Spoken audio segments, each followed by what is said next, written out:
support the Helen Deputy Governor, Alhaji Amin Abdullahi Al-Khali with prayers and to show empathy toward his family. The governor made this call during a press briefing in Jalingo, emphasizing the need for humanity and solidarity to the Deputy Governor. Zachary Sanilo has the details.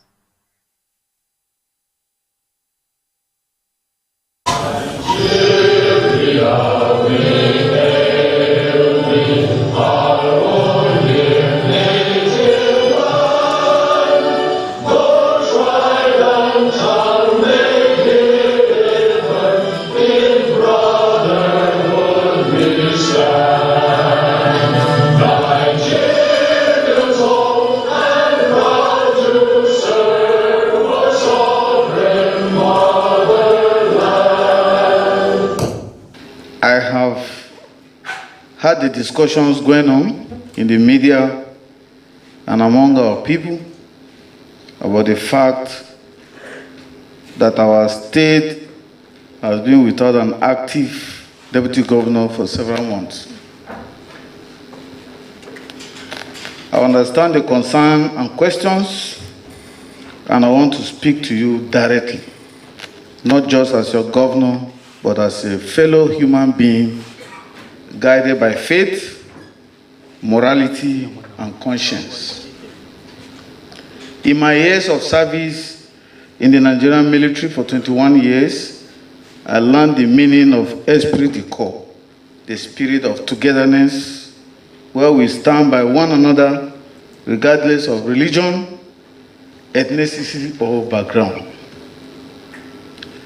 In the field, we fight together, and if necessary, we make the ultimate sacrifice together.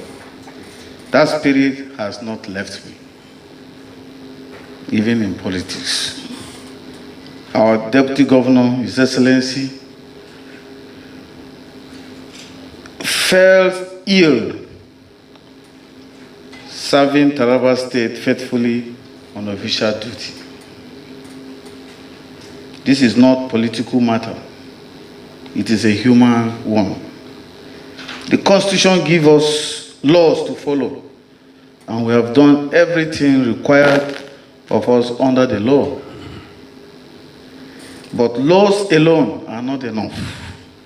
Morality and conscience must also guide our decisions. Whether you are a Christian, Muslim, or of another faith, one truth binds us all, that God calls us to care for one another. As a Christian, in the Holy Bible, Galatians chapter 6 verse 2 teaches us to bear one another's burden. I've also done my research in the Holy Quran, Surah Al-Ma'idah 5 verse 32 reminds us that whoever saves one life, it is as though he has saved all mankind. These are not religious words, they are moral duties. Our deputy governor served this state with loyalty.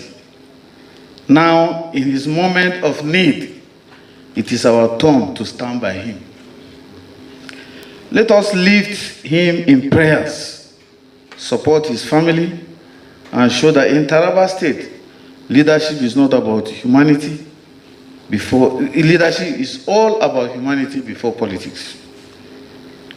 I want to state here clearly that I have no hidden agenda in the way we are handling this matter. Whatever I want to do as a governor, I have the power to do it. And I have the right to choose whosoever will be my deputy governor. So I want to state here clearly that I have no any hidden agenda. If in the course of time and circumstances the need arises to act accordingly to the Constitution regarding his position, I will not hesitate to do so in the right way. But for now, our duty is to our duty is clear, to care, to support, and to let compassion lead us. This is not just about politics, I repeat, it is about humanity. If the Constitution that is written by a human being like us has made its own, God has also given us common sense where we can walk along with the Constitution. In some countries, they have written constitutions and unwritten constitutions. So I call for this meeting to clear every doubt from its chief makers. If I want to pick a deputy governor, I have somebody I can pick as a deputy governor. And this man that we're talking about is still alive. He has gone through the medical processes. We have sent delegations. Even yesterday, the secretary of government spoke with him. And we're going to open the door. Anybody that wants to see him can go and see him. We've been advised that he'll be picking up gradually. This is somebody that reads newspaper every day. What of if you sit down and read that he has been removed? He said, okay, let me just die. So I'm not a party to this. So I call these meetings for all of us to sit down and look at things together. As citizens of this state, it could happen to anybody. Let us awake our conscience. That is why in these countries, we have leadership that are good, but people kill their conscience. I will not allow Taraba State to kill my conscience. The way I came with my conscience, that is how when my time is up, I will live with my conscience. So thank you and God bless you and I welcome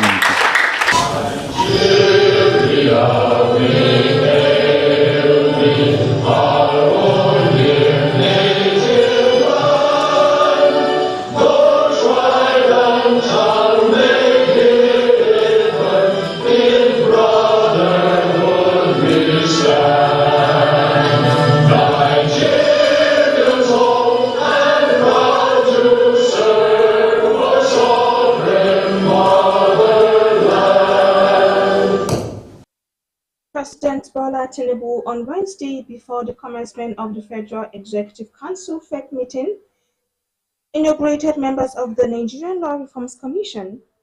The brief ceremony took place at the Council Chamber's Presidential Villa in Abuja. The two members who took oath of office are Professor Dakas C.J. Dakas, Chairman of the Commission, and Dr. Uchenna Ugeni, Commissioner. Meanwhile, the FEC presided over by Tinubu observed a minute silence on behalf of the former Minister of Agriculture and one-time National Chairman of the People's Democratic Party, PDP, Chief Audu Okbe. The Secretary to the Government of the Federation, Senator George Akumi, described the late Obe as the patriotic Nigerian. Vice President Kashim Shettima yesterday commissioned two new Cross River State-owned Kali Air aircraft, praising Governor Basi Otu for the initiative of floating the airline. Speaking at Margaret Ekpo International Airport in Calabar, where he represented President Bola Tinubu to commission planes, Shettima described initiative as a strategic step towards economic growth, terrorism promotion, and regional aviation leadership. He praised Governor Otu's vision, noting that Cross River's effort aligned with the federal government renewed hope agenda in strengthening food security, energy security, and economic self-reliance.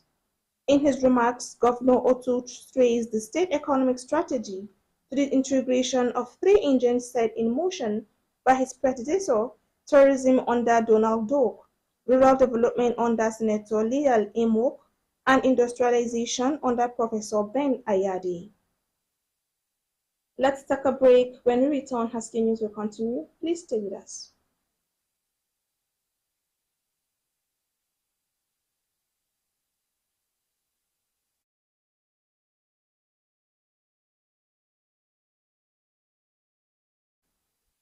Welcome back. If you're just joining us, this is Haske News with me, Farida.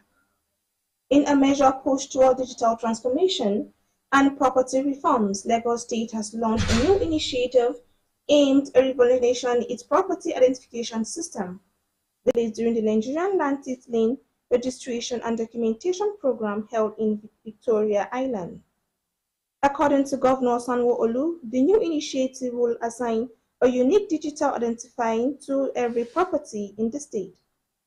At the same event, Minister of Housing and Urban Development, Architect Ahmed Dangiwa, revealed a concerned statistics more than 97% of land in Nigeria remains untitled.